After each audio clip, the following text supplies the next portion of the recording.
Halo semuanya, selamat datang. Langsung aja ya kita selami materinya. Hari ini kita bakal membedah salah satu fondasi paling krusial di mata kuliah Pengantar Ilmu Hukum atau PIH. Topik kita kali ini adalah komponen elementer hubungan hukum, subjek hukum. Intinya, kita mau ngelihat struktur fundamental dari hak dan kewajiban, dan siapa sih sebenarnya yang punya kuasa buat megang itu semua di mata hukum.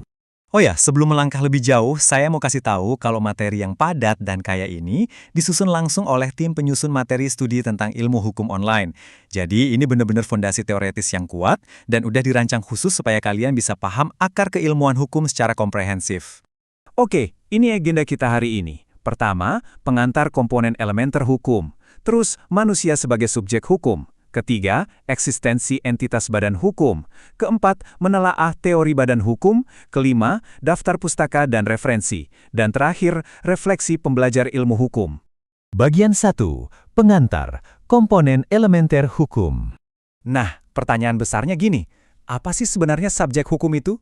Menurut pakar hukum kayak E. Utrecht dan H. Ishak, subjek hukum itu sederhananya adalah pendukung hak dan kewajiban. Bayangin aja hukum itu sebagai sebuah sistem raksasa yang ngatur hubungan antar manusia. Nah, subjek hukum ini adalah aktor utama atau karakter intinya. Kalau nggak ada aktornya, ya hak dan kewajiban itu cuma konsep kosong aja di atas kertas, kan? Di dalam hukum perdata, aktor-aktor ini secara umum dibagi jadi dua wujud. Yang pertama, natur leke person, alias ya kita ini, manusia jasmania beneran yang bernapas. Dan yang kedua, rex person, atau entitas artifisial yang sering kita sebut badan hukum. Nah, walau wujudnya beda banget, dua-duanya ini sah diakui oleh hukum untuk memegang hak dan kewajiban. Keren ya? Masuk ke bagian 2. Manusia sebagai subjek hukum.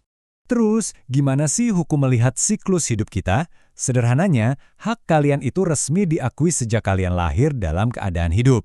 Terus, hak ini bakal berkembang sampai kalian punya kapasitas hukum penuh saat udah dewasa, dan akhirnya berakhir saat seseorang meninggal dunia. Tapi, tunggu dulu. Ada satu pengecualian yang menurutku benar-benar mind-blowing nih di pasal 2 KUH Perdata. Jadi, seorang anak yang masih di dalam kandungan ibunya itu sudah dianggap lahir loh oleh hukum. Asalkan kepentingannya menuntut hal itu. Contohnya, buat urusan pembagian warisan. Syarat mutlaknya cuma satu, anak itu nanti harus dilahirkan dalam keadaan hidup. Kalau enggak, secara hukum dia dianggap nggak pernah ada. Tapi ingat, sekedar jadi manusia itu nggak otomatis bikin kita bisa bertindak otonom secara hukum ya. Kalian butuh yang namanya kecakapan hukum atau legal capacity. Nah, menurut KUH Perdata, kedewasaan itu dicapai di umur 21 tahun. Atau kalau kalian udah menikah sebelum umur segitu. Kalau di Undang-Undang Perkawinan, batas usianya itu 19 tahun. Intinya sih, kalian harus dianggap udah cukup matang dan sehat akalnya untuk bisa bikin keputusan hukum sendiri. Lanjut ke bagian 3, eksistensi entitas badan hukum. Sekarang pertanyaannya gimana ceritanya sebuah organisasi yang wujud fisiknya aja nggak ada bisa punya hak layaknya manusia? Nah, hukum ngasih kriteria yang super ketat buat ini. Sebuah entitas baru bisa diakui sebagai badan hukum kalau dia punya kekayaan yang benar-benar terpisah dari harta pribadi pendirinya. Terus, dia juga harus punya tujuan tertentu yang jelas, punya kepentingannya sendiri, dan pastinya digerakkan oleh struktur organisasi yang teratur. Secara garis besar, entitas semacam ini diciptakan buat dua tujuan yang beda jalur. Ada yang fokusnya nyari cuan atau profit-oriented, kayak perseroan terbatas atau PT, tapi ada juga yang murni nirlaba, nggak nyari untung finansial buat pribadi, melainkan murni buat melayani masyarakat, contohnya yayasan. Dua-duanya sama-sama berstatus sebagai subjek hukum mandiri loh. Bagian 4. Menelaah teori badan hukum. Di sini nih kita masuk ke filosofinya. Teori yang pertama ini kayak fondasi awalnya, yaitu teori fiksi dari F.C. von Savigny. Savigny ini mikir gini, badan hukum itu sebenarnya nggak nyata. Dia itu murni cuma ilusi, bayangan atau fiksi ciptaannya negara aja. Negara sengaja bikin fiksi ini semata-mata biar gampang aja ngejelasin soal perbuatan hukum di tengah masyarakat. Tapi pandangan itu langsung dibantah tajam sama Otto von Guericke lewat teori organnya.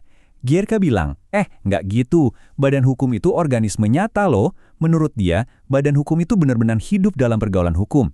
Dia punya kemauan sendiri, dan kemauan itu disalurkan lewat pengurus atau direksinya, sebagai organ dari entitas itu. Persis kayak kita manusia yang pakai mata sama tangan buat beraktivitas sehari-hari. Masuk akal juga kan? Nah, beda lagi sama teori tujuan kekayaan yang dicetuskan Abrams dan A.J. van der Heyden. Teori ini pinter banget karena dia geser fokusnya dari nanya siapa jadi apa.